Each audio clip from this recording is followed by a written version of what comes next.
కలియుగ ప్రత్యక్ష దైవం శ్రీ వెంకటేశ్వర స్వామి వారిని నటి రంభ దర్శించుకున్నారు.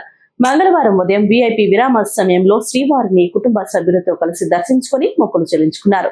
దర్శన అనంతరం రంగనాయకుల మండపంలో వేద పండితులు వేదాశీర్వచనం అందించగా ఆలయ అధికారులు శ్రీవారి తీర్థ ప్రసాదాలు అందజేశారు. అనంతరం ఆలయ వెలుపల మీడియాతో మాట్లాడుతూ 15 సంవత్సరాల తర్వాత స్వామి వారిని దర్శించుకోవడం చాలా సంతోషంగా ఉందన్నారు. ప్రస్తుతానికి ఎలాంటి సినిమాలు చేయడం లేదని తెలిపారు.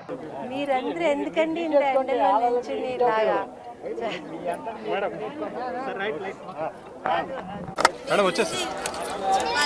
చాలా సంతోషం అందరూ ఇలా కలుసుకోవడం. మేడం మా జనాలు ఎక్కువ వచ్చారు.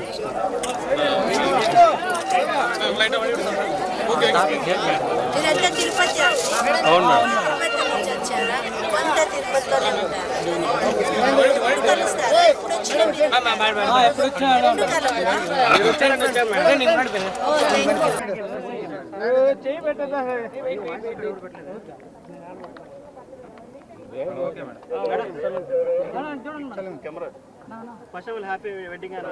Thank you.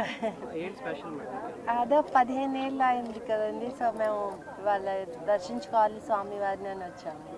సినిమాలో రీఎంట్రీ గురించి ఏమైనా క్లారిటీ ఇస్తారా మేడం? చాలా మంది వెయిట్. అయ్యయ్యో తెలీదండి, అది ఏమీ అనుకోలేదు, జస్ట్ వచ్చాను. సో ఏదైనా బెస్ట్ స్క్రిప్ట్స్ ఏమైనా వస్తే చేయడానికి రెడీగా ఉన్నారా మేడం? మంచిది, నాకు నచ్చేటి వస్తే చేస్తానండి తప్పకుండా. మేము సినిమాలోనే పుట్టి ఇక్కడే పెరిగాం కాబట్టి సో మాకు సినిమానే లైఫ్. సో మంచి క్యారెక్టర్స్ వస్తే మంచి ఇది డెఫినెట్గా నేను చేస్తాను. రీసెంట్ టైమ్స్లో ఏమన్నా స్క్రిప్ట్స్ మీ దగ్గరకు వచ్చాయి? నేను ఇప్పుడు దాకా ఏమీ వినలేదండి. జస్ట్ నాకు ఒక ప్రోగ్రాంలో అడిగారు కాబట్టి వచ్చాను, ఇక్కడ ఉన్నాను కాబట్టి. బట్ లేకపోతే ఇంకా ఏం అనుకోలేదు, ఏది అనుకొని రాలేదు కదండి ఫస్ట్. సో అట్లానే ఏమీ అనుకోలేదు.